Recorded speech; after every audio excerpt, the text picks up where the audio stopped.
everybody, this is the Wikstrand. So I don't think it is a controversial opinion to have that The Suicide Squad was not a very efficient movie. It took a really cool idea and turned it into a barely okay movie. It was not one of DC's best movies, despite all the stars they had and despite all the colorful characters they had. But it took a mad genius to make this movie work, and it is of course James Gunn. And when I heard that they were going to do a new movie about the Suicide Squad, I thought to myself, it might work. But then I realized they're gonna do a 185 million R-rated movie directed by James Gunn. Man, I gotta see this one. So sit back and enjoy my review of what I think is one of the best DC movies that has been made over the past few years. This is my review of The Suicide Squad.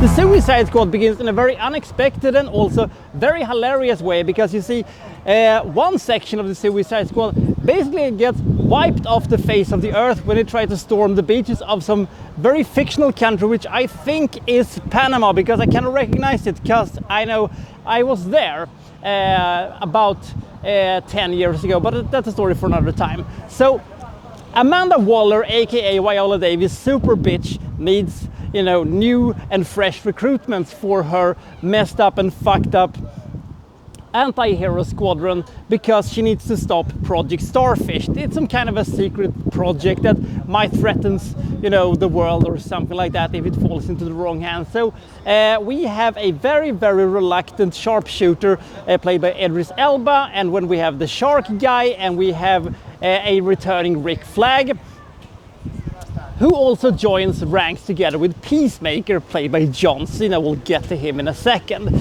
We also have a polka dot guy who somehow worked, and that is an absolute stroke of genius. I loved that character.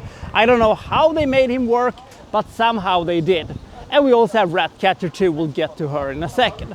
Because they need to get in there to try to save Harley Quinn, who is the only survivor really of this failed mission. So this is a mission to fix the mission that went wrong. So they go in there and everything went completely insane.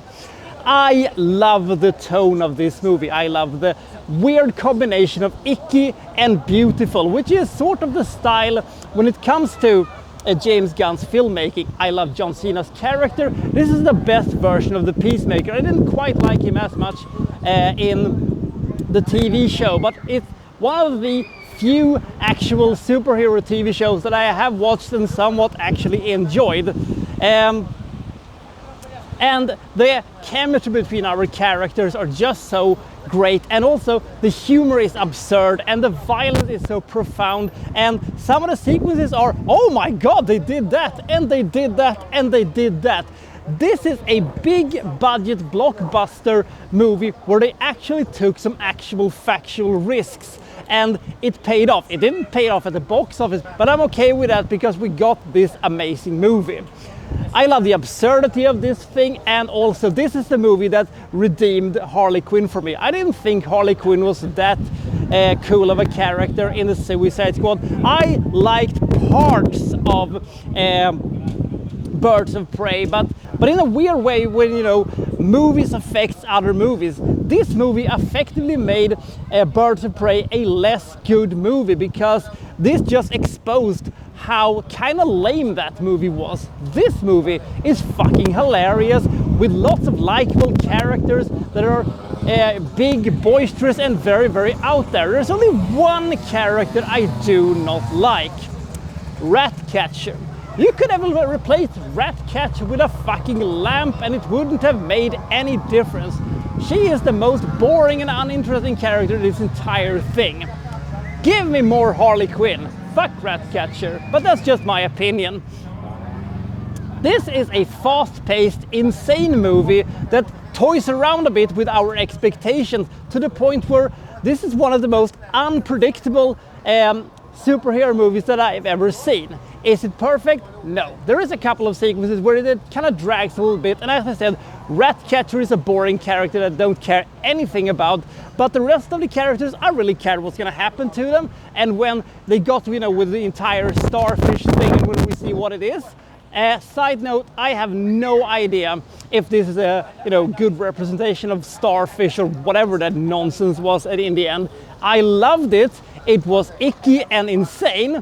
I don't know if that is a good representation, but I don't care. I'm not, you know, some guy who reads a lot of comics. I just watch comic book movies, which I either hate or absolutely love. A little bit depending on, even though I would have killed if we could have had another James Gunn creation showing up in this movie, The Crimson Bolt. Now, for those of you who have not seen James Gunn's best superhero movie of all time, Super is a fantastic movie with Rainn Wilson as you know, this really fucked up wannabe hero. And if he could have shown up here, it would have been absolutely hysterical, because John Cena is kind of a mixture between Crimson Bolt and Homelander, and I just love his character and the commitment that Cena has to this role. This might be his best actual performance that I've ever seen him in. He's great in this movie.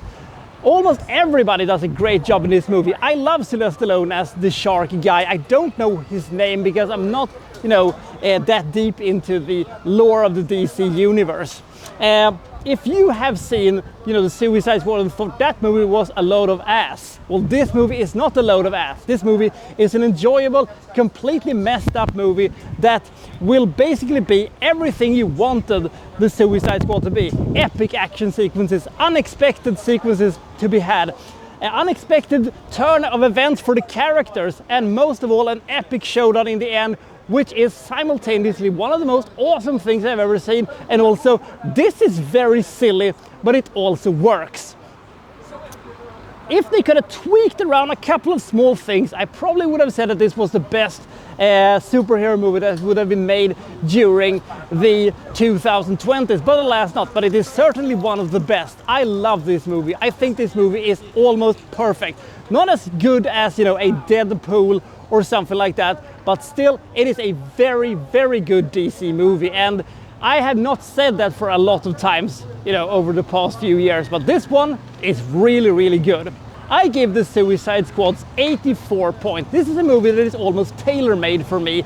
This is everything I love about movie making. It's absurd, it took risks, they had insane ideas, and they actually followed through with it, and the movie has so many different weird things that goes around and sort of kind of works despite it shouldn't do that I have to give James Gunn a tip of my hat, because my god, this was fun. So I'll see you next time from, well, so and so reviewing, well, such and such. Thank you for watching. Thank you very much.